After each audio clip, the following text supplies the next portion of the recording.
యెషయా 51:9. యెహోవా బాహువా, లెమ్ము లెమ్ము, బలము తొడుక్కొమ్ము, పూర్వపు కాలములలోను పురాతన తరములలోనూ లేచినట్లు లెమ్ము. రాహాబును తుత్తునియలుగా నరికివేసిన వాడవు నీవే కదా, మకరమును పొడిచిన వాడవు నీవే కదా. చూసారా, దావీదు ఇలాగే మాట్లాడతాడు. నువ్వు అలా చేసావు, ఇలా చేసావు, నా జీవితంలో కూడా చెయ్యి. అగాధ జలములు గల సముద్రమును ఇంకిపోజేసిన వాడవు నీవే కదా, విమోచింపబడిన వారు దాటిపోవునట్లు సముద్రాగాధ స్థలములను త్రోవగా చేసిన వాడవు నీవే కదా. సముద్రములో ములిగి ములిగి ములిగి ములిగి ప్రాణభయంతో ఉన్నారో ఈరోజు అవన్నీ ఎండిపోతున్నాయి. ఈరోజు చాలా మందికి వాటిల్లోంచి త్రోవలు, చక్కటి త్రోవలు ఏర్పడతాయి ఈరోజు నుంచి. God can do that. How long you will struggle and survive? నాకు తెలిసి ఈరోజు ప్రతి ఒక్కరికి ఒక మంచి గొప్ప మార్గం ఏర్పరచబడుతుంది ఈరోజు నుంచి. Year of redemption.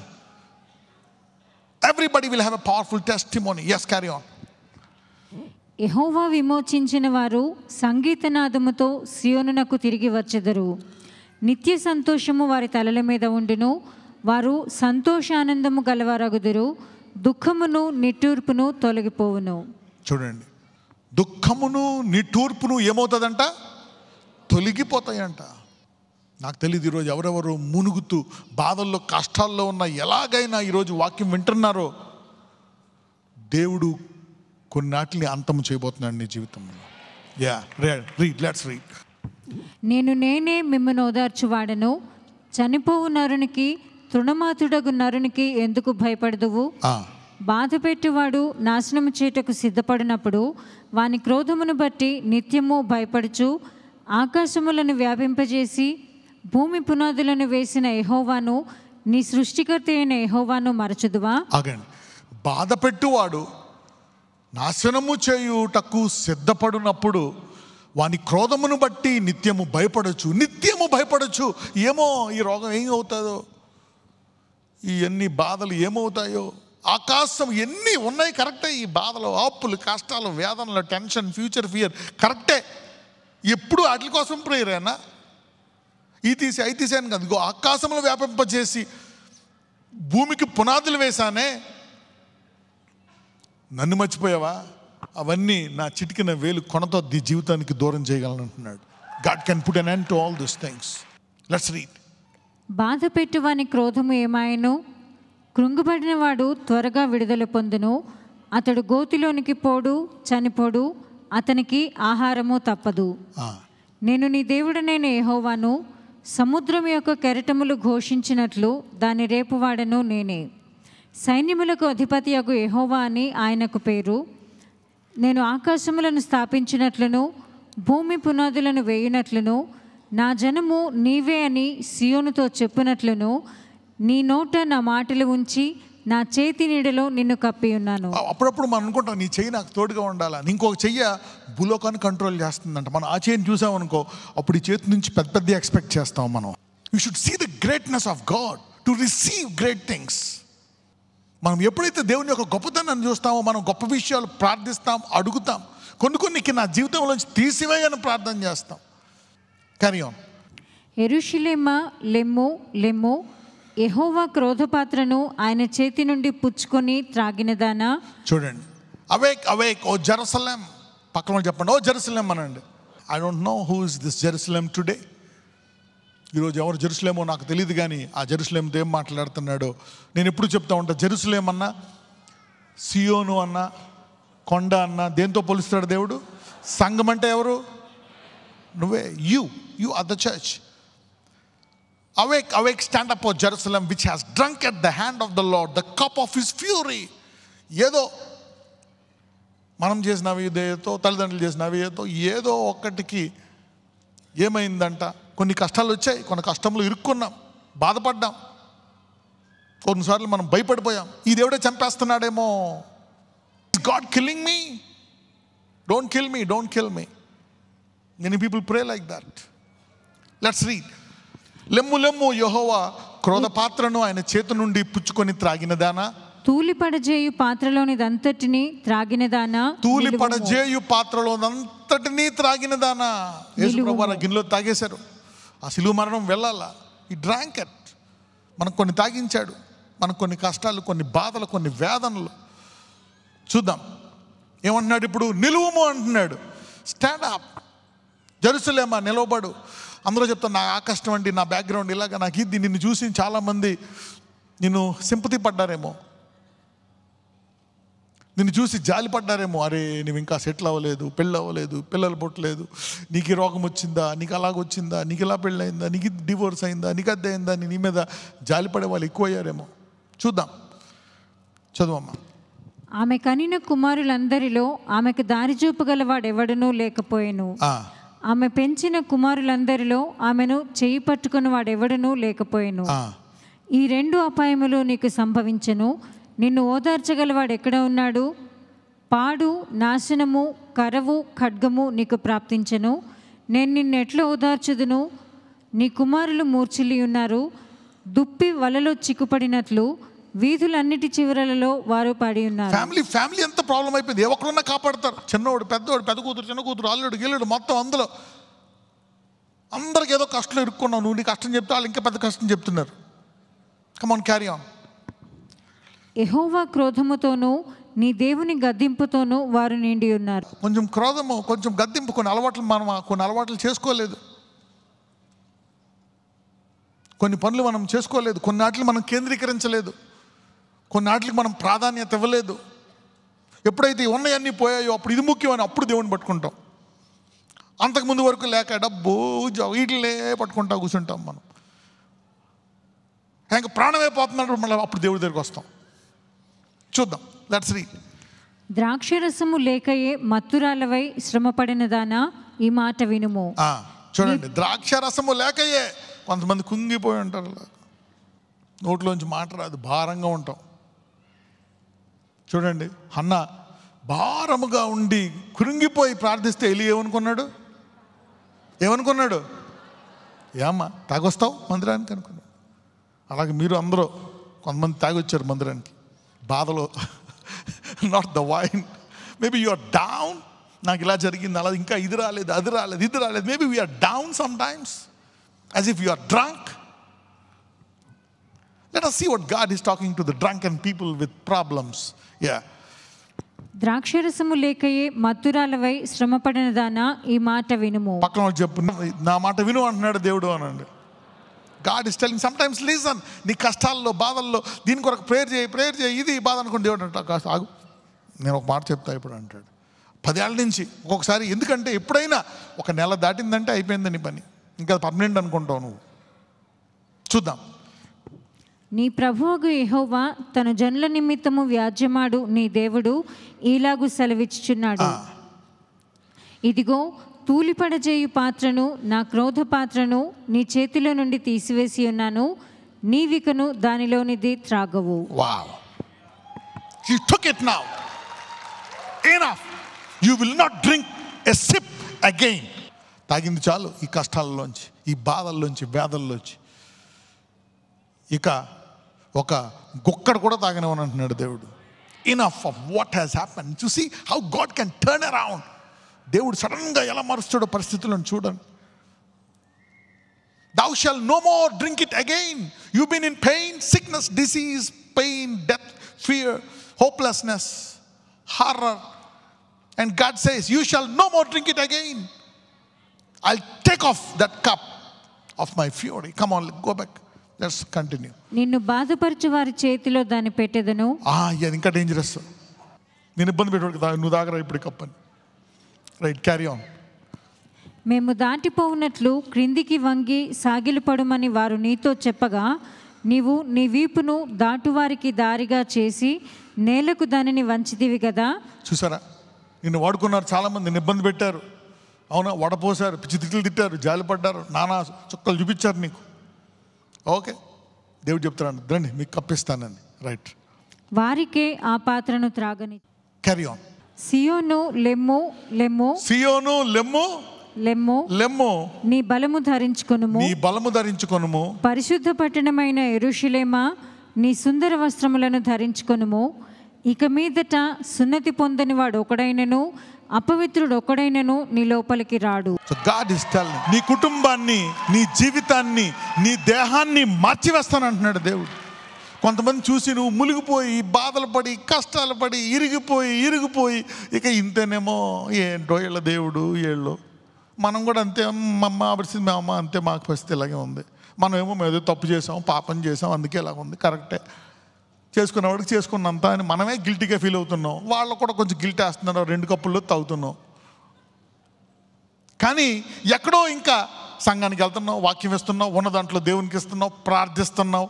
ఆ విశ్వాసాన్ని దేవుడు చూస్తూనే ఉన్నాడు. You are continuing that faith. God will shift your seasons with that kind of faith. ఆయన్ని విడిచిపెట్టకుండా ఆ బాధలు అలాగే పట్టుకుంటే ఎలా మారుస్తాడో మనకు తెలియదు. Come on, let's see.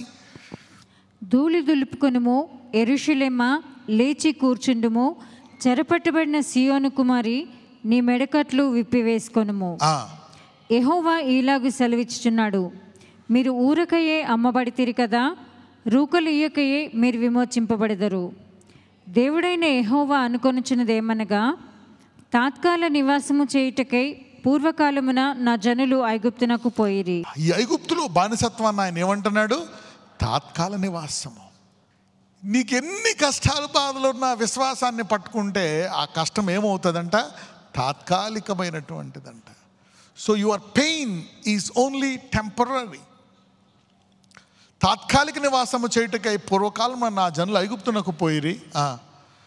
ఇది తెలియక వాళ్ళు మళ్ళీ వెనక్కి వెళ్ళిపోదాం అని రాళ్ళతో కొట్టడానికి మరి మోషేని ఇబ్బంది పెడుతూ ఉంటారు. వాళ్ళకి తెలియదు ఇది తాత్కాలికమేనంటే. ఇదేదో మనం 1 సంవత్సరం, 1 నెల, 1 గంట సాయంకాలం దాకా ఉంటేనే భయపడిపోతాం. ఏదన్నా బాధ, నొప్పి, వేదన, డాక్టర్ దగ్గర పరిగెడతాం. మరి వీళ్ళకి ఎన్ని సంవత్సరాలు? 400 సంవత్సరాలు కంటిన్యూ. మరియు అషూరు నిర్నిమిత్తముగా వారిని బాధపరచెను. నా జనులు ఊరకయే కొనుపోబడి ఉన్నారు, వారిని బాధపరచువారు వారిని చూచి గర్జించుచున్నారు. ఇదే యెహోవా వాక్కు. శత్రువులకు అలవాటు అయిపోతుంది. ఇంక వీడింతే, వీడి లైఫ్ ఇంతే, వీడిలాగా ఇబ్బంది పడతాడు, వీడు పర్మనెంట్గా మన దగ్గర బానిసగా ఉంటాడు అనుకోండి. చూద్దాం. ఇదే యెహోవా వాక్కు. నా జనులు ఊరకయే కొనుపోబడి ఉన్నారు, వారిని బాధపరచువారు వారిని చూచి గర్జించుచున్నారు. ఇదే యెహోవా వాక్కు. దినమెల్లా నా నామము దూషింపబడుచున్నది. తన విశ్వాసులు గనక కష్టాలు పడి, బాధల్లో పడి, వేదనలో ఉంటే ఆయన నామానికి మహిమ, ఘనత 2 రావు. ఆయన నామానికి ఏమొస్తుందంట? బాధ. His name is at risk. చూసారా? అంటే నువ్వు జీవితాంతం ఇంతే నా బాధ అనుకుంటే ఆయన నామానికి మహిమ కాదు. కొంతమంది అంటారు, ఎన్ని బాధలు వచ్చినా, ఎన్ని కష్టాలు వచ్చినా మహిమపరచాను. కరెక్టే, నేను కాదన్న మహిమపరచాలి. కానీ ఇంకా బాధ అలాగే ఉండిపోవడం దేవుని చిత్తం కాదు. ఆ జైలు నుంచి బయటికి తీసుకొచ్చాడు పౌల్ని పాట పాడిన వెంటనే. అవునా కదా? He broke the jail. He didn't keep in there. కాసేపు మర్చిపోండి, మీరు జైలు మర్చిపోయి పాట పాడండి. నో, పాడండి, కానీ తర్వాత అందులోంచి రావాల్సిందే. వారిని బాధపరచు వారిని గర్జించేవారు. ఇదే యెహోవా వాక్కు. దినమెల్లా నామం దూషించబడదు. అంటే నీ బాధ, నీ వేదన, నీ అప్పులు, నీ కష్టాలు, నువ్వు పడుతున్న కన్నీటి ప్రార్థన, అవన్నీ చూసి ఆయన అంటాడు, అబ్బా నువ్వు నా పేరు ధరించుకున్నావు. You have taken his name. మన ఇంటి పేరు ఎలా పెట్టుకుంటాము? అలాగే we took God's name on us. మనం దేవుని కుటుంబం, పరలోకంలో ఉంటాం. We taken God's name on us. పరలోకంలో ఏదైనా వ్యాధి, బాధ, రోగాలు ఎన్ని ఉంటాయా? కష్టాలు, బాధలు, కన్నీరు ఎన్ని ఉంటాయా? ఉండవు. ఆయన నామానికి ఎప్పుడు, అందుకే అక్కడ ఆయన నామం ఎప్పుడు ఏం చేయబడుతుంది? మహిమ. The name is glory because heaven is like that. ఇక్కడ అంటే ఈ భూలోకంలో సంఘం విషయమై ఆయన నామం ఏం చేయబడుతుంది? అందుకే దేవుడు ఆయన నామానికి ఏం కలగాలని కోరుకుంటాడు? So before the worship, for worship he has to shift the church. So మహిమ రావాలి అంటే ఏం చెయ్యాలా? ఈ వాక్యము నీ స్థితిగతులను మార్చాలా. అంటే అద్భుతాలు, కార్యాలు. ఎంతమందికి అర్థమైంది? These are the foundations. ఎవరెవరైతే ఇలా మూలుగుతూ ఉన్నారో మీ ద్వారా ఆయన నామము మహిమపరచబడును గాక. కావున ఇచ్చట నేనేమి చేయవలెను? ఇదే యెహోవా వాక్కు. నా జనులు నా నామం తెలుసుకొందురు, నేనున్నానని చెప్పువాడను నేనే అని వారు ఆ దినమున తెలుసుకొందురు. నేనున్నానని వారు తెలుసుకొందురంట. Right, read.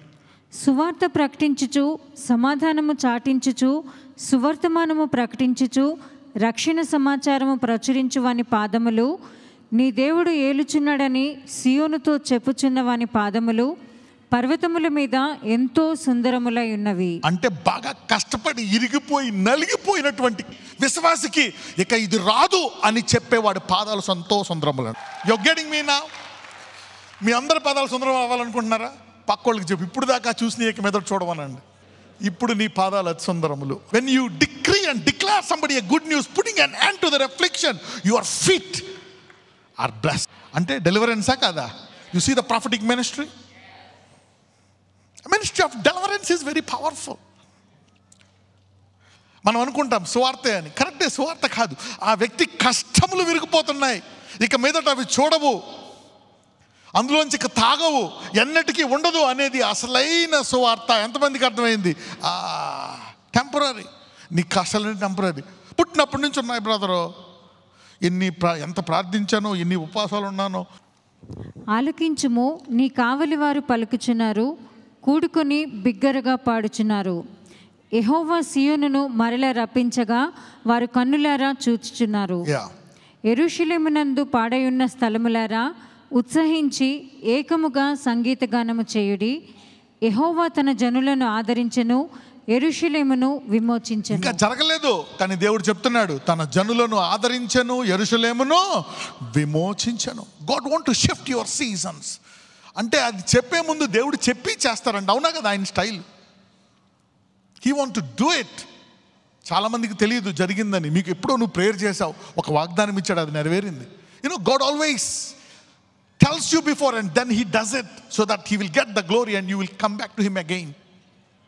You will depend on him more. చదవండి. సమస్త జనముల కన్నుల ఎదుట యెహోవా తన పరిశుద్ధ బాహువును బయలుపరిచి ఉన్నాడు.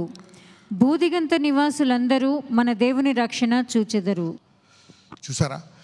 ఎప్పుడైతే ఆయన నీ జీవితంలో ఒక కార్యం చేస్తాడో అప్పుడు నీ చుట్టుపక్కలందరూ ఆయన రక్షణ కార్యాన్ని చూస్తారంట. That's how your name, his name will be glorified.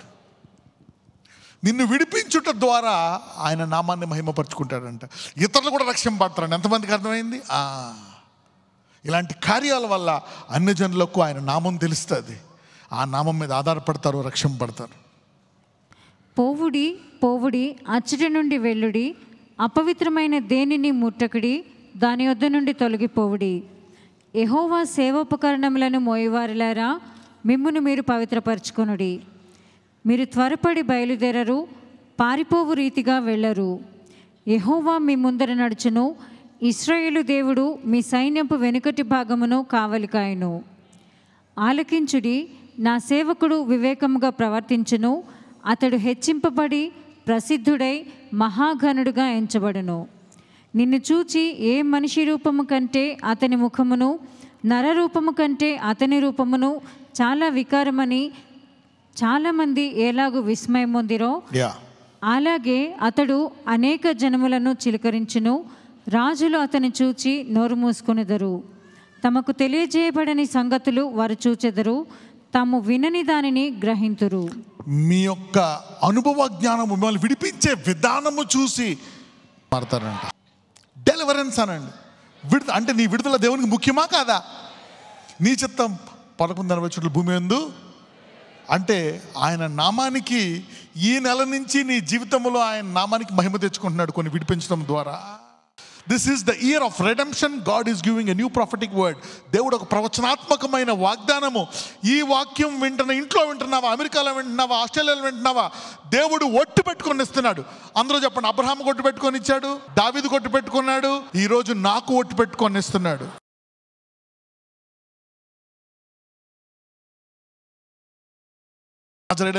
ఇదిగో ఈ వాగ్దానాన్ని నువ్వే ఇచ్చావు, ఈ వాక్యము నీదే, ఈ సంఘము నీదే, ఈ ప్రజలు నీ ప్రజలే, నీవే వారి కొరకు రక్తముతో కొన్నావు నాయన, నీ స్వరక్తముతో కొన్నావు, వారిని బహుగా ప్రేమిస్తున్నావు.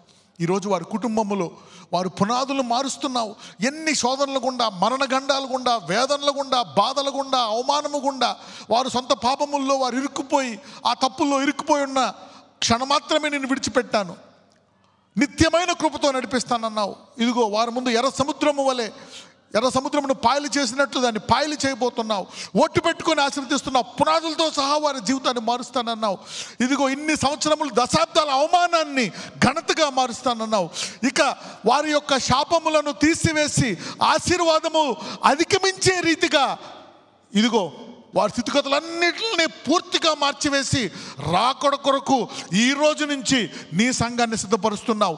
దేశ భవిష్యత్తును, ఆయా రాష్ట్రాల భవిష్యత్తును కూడా నీవు మార్చి నడిపించమని నజరేయుడనే నామమున ప్రార్థిస్తున్నాము తండ్రి. ఆమేన్.